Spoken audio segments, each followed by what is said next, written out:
Hi, my name is Niveda Mariam Rajiv. ഞാൻ ഈ വർഷം CUET UG 2025 ഇംഗ്ലീഷിൽ 100% 241.96 എന്ന ഹയസ്റ്റ് മാർക്കും കിട്ടി.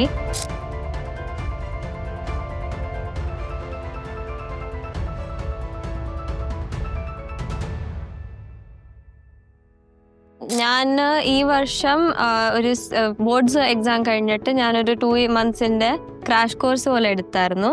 അതിൽ ഇംഗ്ലീഷും GAT ആണ് മെയിൻ സബ്ജക്ട്സ് ആയിട്ട് പഠിച്ചത്. ബാക്കി ഡൊമൈൻ സ്പെസിഫിക് സബ്ജക്ട്സ് ഞാൻ തന്നെയാണ് പഠിച്ചത്. GATയിൽ ഞാൻ എല്ലാ ദിവസവും ഒരു 2 മണിക്കൂർ ചെയ്തായിരുന്നു. പിന്നെ ഇംഗ്ലീഷിലും 1.5 hours എല്ലാ ദിവസം. അതിൽ ഇംഗ്ലീഷിൽ ഞാൻ മെയിനായിട്ട് ഫോക്കസ് ചെയ്ത് വൊക്കാബുലറിയും ആയിരുന്നു. എൻ്റെ ഇംഗ്ലീഷ് UGയിലെ പേപ്പറും അങ്ങനെ വൊക്കാബുലറി ഫോക്കസ്ഡ് ആയിരുന്നു. അപ്പോൾ അവർ കുറേ വേർഡ്സും ചോദിച്ചായിരുന്നു, അതിൻ്റെ മീനിങ്സ് അല്ലെങ്കിൽ സിനോണിംസ് അല്ലെങ്കിൽ ആൻറ്റണിംസ് അല്ലെങ്കിൽ അത് മാച്ച് ചെയ്യണത്. അപ്പോൾ ഞാൻ പഠിച്ചപ്പോൾ ഞാൻ അങ്ങനെയായിരുന്നു. ഞാൻ കുറേ വേർഡ്സിൻ്റെ ലിസ്റ്റ് നോക്കി, അതിൽ എനിക്ക് എന്താ അറിയാവുന്നതെന്ന് പറഞ്ഞാൽ അറിയില്ലെങ്കിൽ ഞാനത് വേർഡ്സ് എഴുതി ഞാൻ ഫ്ലാഷ് കാർഡ്സ് പോലെ ഉണ്ടാക്കി. പിന്നെ അത് വെച്ച് ഞാൻ പിന്നെയും റിവൈസ് ചെയ്യുമായിരുന്നു. പിന്നെ കുറേ ഓൺലൈൻ ഇങ്ങനെ വൊക്കാബുലറി ബുക്സ് എന്ന് പറഞ്ഞുകൊണ്ട് അതും ഞാൻ കുറേ ഉപയോഗിച്ചിട്ട് അതിൻ്റെ ഇങ്ങനെ ഫ്ലാഷ് കാർഡ്സ് ഉണ്ടാക്കി. കുറേ ഞാൻ ആ ബുക്സിൽ നിന്ന് എടുത്ത വേർഡ്സും തന്നെയാണ് എൻ്റെ CUET എക്സാമിൽ വന്നത്. GATയിൽ പിന്നെ ഞാൻ കുറേ ബുക്സ് തന്നെ പ്രാക്ടീസ് ചെയ്തുള്ളൂ. ക്ലാസ് അറ്റൻഡ് ചെയ്യുന്നതിനേക്കാളും ഞാൻ ചുമ്മാ പ്രോബ്ലം സോൾവ് ചെയ്തുള്ളൂ.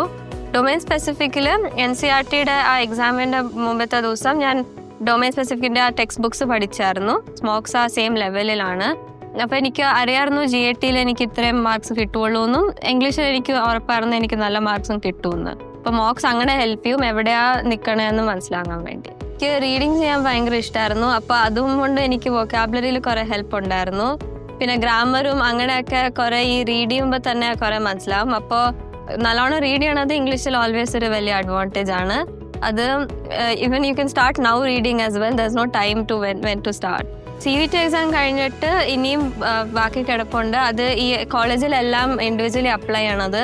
അത് ഈ ഇൻഡിവിജ്വലി എല്ലാം പോയി കോളേജ് തുറന്നോന്ന് നോക്കണം. അതുകൊണ്ട് ഞാൻ ഈ മെൻറ്റൽ ലേണിങ്ങിൻ്റെ ഗ്രൂപ്പൊക്കെ ജോയിൻ ചെയ്തായിരുന്നു. അപ്പോൾ അവർ ഈ സെപ്പറേറ്റ് എല്ലാ കോളേജിനും ഒരു വേറെ ഗ്രൂപ്പ് ഉണ്ടാക്കിയിട്ടുണ്ട്. അപ്പോൾ അവർ ടൈംലി അപ്ഡേറ്റ്സും എല്ലാം തരുമായിരുന്നു. അതുകൊണ്ട് എനിക്ക് മനസ്സിലായി എപ്പോഴാണ് തുടങ്ങണേ, ഡെഡ് ലൈൻസ് എന്നാ. പിന്നെ എന്തെങ്കിലും ഡൗട്ട് ഉണ്ടെങ്കിലും അവിടുത്തെ സാറുമാരെല്ലാവരും ഹെൽപ്പ് ചെയ്തായിരുന്നു എന്നെ. അപ്പോൾ ഞാൻ അവർ ചോദിക്കുമ്പോൾ അവർ അപ്പം തന്നെ റെസ്പോണ്ടൊക്കെ ചെയ്ത് ഹെൽപ്പ് ചെയ്യും. പിന്നെ വിളിച്ചാലും അപ്പം തന്നെ എടുക്കും. അപ്പോൾ അതുകൊണ്ട് എനിക്ക് ഏത് കോളേജിൽ എന്തൊക്കെ ചെയ്യണം, എന്തൊക്കെ ഡോക്യുമെൻറ്റ്സ് ഒക്കെ വേണമെന്ന് അവർ പറഞ്ഞു തന്നായിരുന്നു. അപ്പോൾ ഈ ഡോക്യുമെൻറ്റ്സും ഈ ആപ്ലിക്കേഷനൊക്കെ എല്ലാം വെച്ച് റെഡി ആയിരിക്കണം CUET എക്സാം മുമ്പ് തന്നെ. ബിക്കോസ് അവർ അങ്ങനെ കുറേ ഡേറ്റിൻ്റെ സ്പെസിഫിക്കേഷൻസും ഉണ്ട്. അപ്പോൾ CUET എക്സാം കഴിഞ്ഞിട്ട് ഏതൊക്കെയാണ് കോളേജസ് വേണ്ടതെന്ന് പറഞ്ഞ് ഇങ്ങനെ ലിസ്റ്റ് ഉണ്ടാക്കി വെക്കണം. ഏതാ ഹയസ്റ്റ് പ്രയോറിറ്റി, സെക്കൻഡ് പ്രയോറിറ്റി അങ്ങനെയൊക്കെ. പിന്നെ അത് ഉണ്ടാക്കി വെച്ചിട്ട് അവിടെ തുടങ്ങുമ്പോൾ അപ്പം തന്നെ ടൈമായിട്ട് അപ്ലൈ ചെയ്ത് എല്ലാം ഡീറ്റെയിൽസ് കറക്റ്റ് ആണോ എന്ന് നോക്കിയിട്ട് സബ്മിറ്റ് ചെയ്താൽ മതി. ആദ്യമായിട്ട് ദൈവത്തിന് നന്ദി പറയുന്നു. വളരെ സന്തോഷമുള്ള കാര്യമാണ് ഇവളിങ്ങനെ വാങ്ങി ഇങ്ങനെ ഒരു ലെവലിൽ എത്തുക എന്നുള്ളത്. നമ്മളിത്രയൊന്നും പ്രതീക്ഷിച്ചില്ല. പക്ഷെ അവള് ശരിക്കും എഫേർട്ട് ഇട്ടു.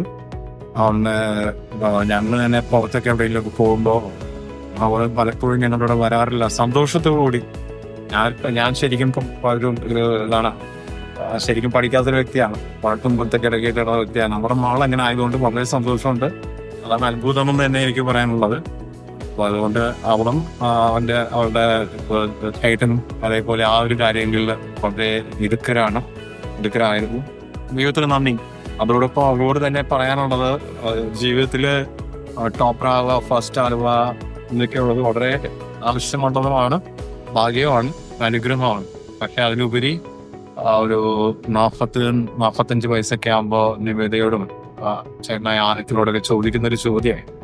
ചിലപ്പോൾ അവർ തന്നെ ചോദിക്കുന്നൊരു ചോദ്യമാണ്, ജീവിതത്തിൽ നിങ്ങൾക്ക് സന്തോഷമുണ്ടോ, സ്നേഹം അനുഭവിക്കുന്നുണ്ടോ, കൊടുക്കാൻ പറ്റുന്നുണ്ടോ, സമാധാനമുണ്ടോ?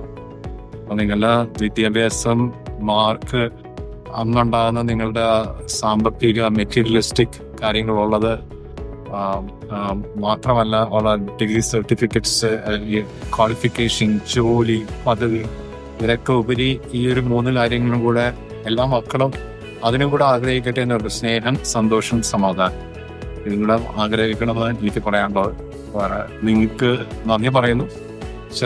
ഞങ്ങളുടെ കുടുംബത്തിൽ ഞങ്ങളുടെ ജീവിതത്തിൽ ഇങ്ങനൊരു അനുഭവം ആക്കി തന്നത് നിങ്ങളാണ്. നന്ദി, ഹൃദയത്തിന്റെ ഉള്ളിൽ നിന്ന് നന്ദി കേൾക്കുക.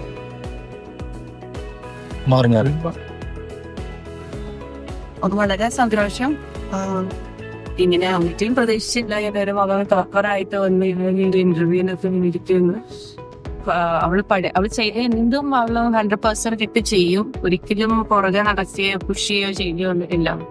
തന്നെത്താനെ തീരുമാനിച്ച് തന്നെത്താനെ പഠിക്കുന്ന ഒരു തന്നെത്താനെ പ്ലാനിങ് ഭയങ്കര സിസ്റ്റമാറ്റിക് ആണ്. വളരെ ഓർഗനൈസ്ഡ് ആണ്. എങ്ങനെ പഠിക്കണമെന്നുള്ളത് ഒരു ഷെഡ്യൂൾ ഉണ്ടാക്കി ടൈം ഇട്ട് ആ കൃത്യസമയത്ത് അലാറം വെച്ച് എഴുന്നേറ്റ് തനിയെ നോക്കിക്കോളും. അങ്ങനെ അതുകൊണ്ട് ഒന്നും ചെയ്യേണ്ടി വന്നിട്ടില്ല. എന്റെ ഭാഗത്തു നിന്നാണ് വേറെ സപ്പോർട്ട് എന്ന് പറഞ്ഞാൽ ഓക്കെ, ആ ഒരു ഇമോഷണൽ സപ്പോർട്ട് എപ്പോഴും റിസൾട്ട് കിട്ടിയ ഉടനെ അവള് അത് അറിയിക്കുക, അല്ലെങ്കിൽ ആ ഒരു സപ്പോർട്ട്. പിന്നെ നമുക്ക് ചെയ്യാൻ പറ്റുന്ന അവരുടെ പുറകില് ഒരു ഷാഡ പോലെ പ്രാർത്ഥിക്കുക. അതൊക്കെ നമുക്ക് ചെയ്യാൻ പറ്റിയിട്ടുള്ളൂ. അതൊക്കെ ചെയ്തിട്ടുണ്ട്. പിന്നെ പഠിച്ച എല്ലായിടത്തും അവള് 12th കോളേജ് ടോപ്പർ ആയിരുന്നു. അങ്ങനെ ഒരു പ്രത്യേക ഒരു അനുഗ്രഹവും ബ്ലെസ്സിങ്ങും അവൾക്ക് ദൈവത്തിന്റെ ഉണ്ടെന്ന് ഞാൻ വിശ്വസിക്കുന്നു.